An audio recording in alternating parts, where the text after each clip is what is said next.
It's not just hurt people hurt people. Hurt people can also help people. They can also heal people through their message or their experiences. So the balance is off right now because majority of what you see in on TV and social media is a bunch of negative stuff going on. This person killed this person. That person did this. This person did that. I mean, it's just bombarded with so much information. But there is a group of people who are trying to help people in the hardships and the downtrodden stages and stuff that they went through. And so, you know, those type of things need to be showed as well, you know, because I'm going to tell you, hearing from somebody that actually went through something you going through or, you know, possibly may have experienced, it really helped. I listen to so many people in my situation, and I could always tell the person who actually went through something. The way that they talked to me was different. They did not speak to me as if they were speaking at me. They reached inside of me and they were able to touch the exact part of me that had a void in it.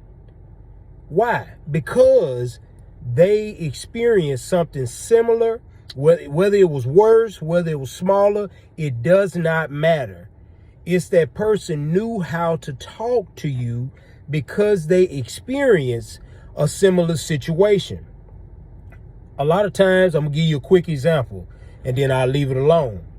A quick example is that a lot of times when someone passes away, a lot of people will give you cliches. They sound good on TV. They look good in books. They're cliches. And let me tell you right now, those cliches will not help mend your heart. They will not heal you. You have to be real careful when you go up to someone and you address them as if, you know, basically life will get better or, you know, things will work out. Those things may be true, but even though these things are small, you have to be careful because you don't know the state of mind that the particular person is in.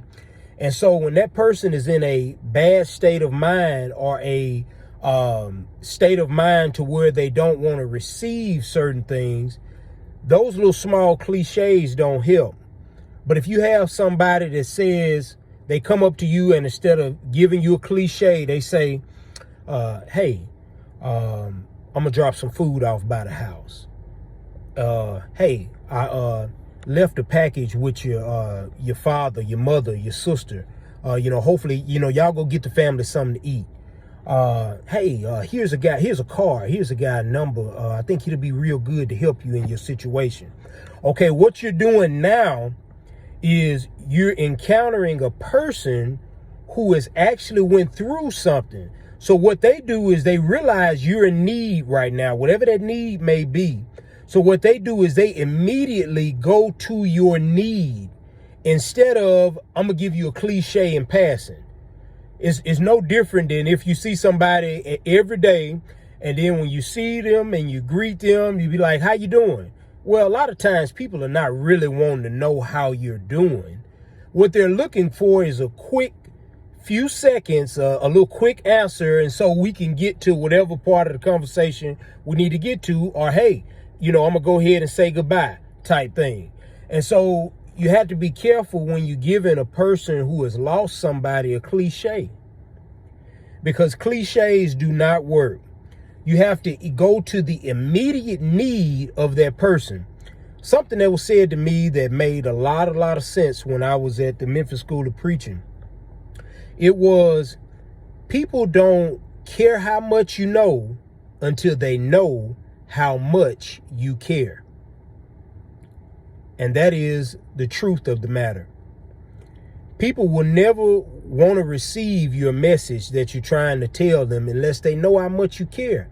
Go straight to the need. Don't go through just, you know, opening your mouth in a sense of whatever words I can give this person some help. a lot of times it could do the opposite effect of that very thing.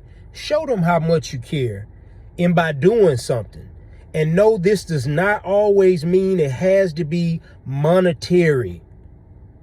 There are a lot of things that you can do. Sometimes it could be something as small as giving a person a call, stopping by and bringing some food. Hey, I'll babysit the children. Hey, I'll watch the children for you. Hey, you guys need to speak to this counselor, or whatever it is that can help that person that is in need. And remember, nobody can speed this process up for you. This is a process that everybody deals with on their own individual level. And so we have to deal with it in a way that is helpful, a way that is productive to not only the person that is grieving, but to the family. This is the reason why I talk so much about building a legacy with honor. Because whether you know it or not, you're building a legacy. When you're dead and gone, people are going to remember you for something.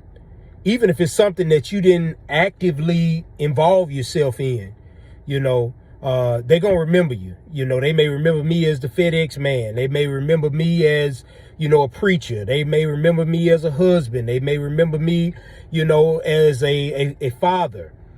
They may remember me as an investor. We can go on and on. They may remember you for what you did, what you meant to them. So why not build a legacy that you can honor? I believe honor is a lost thing today. So many, dishonest people, so many shade tree people. And it's actually used as a way to get ahead in business, in life. Man, that's not the way.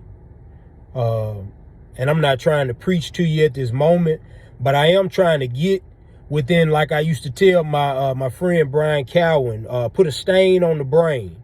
Because I believe when you get it up there, you can now do it in your actions. And so I just want to speak to that. Build a legacy that gives you honor, a legacy that gives your family, those who coming behind you, with honor. I believe we've been getting out, a lot on that, doing things with honor, and so we allow a lot of things to slide that shouldn't slide. It's time to get out of there letting it slide. Don't let it slide no more. You handle yourself with honor. You carry yourself with honor. You walk with honor. You speak with honor. All right, my friends. I'm going off on a tangent. Y'all have a good one. And as always, live well and honor the King.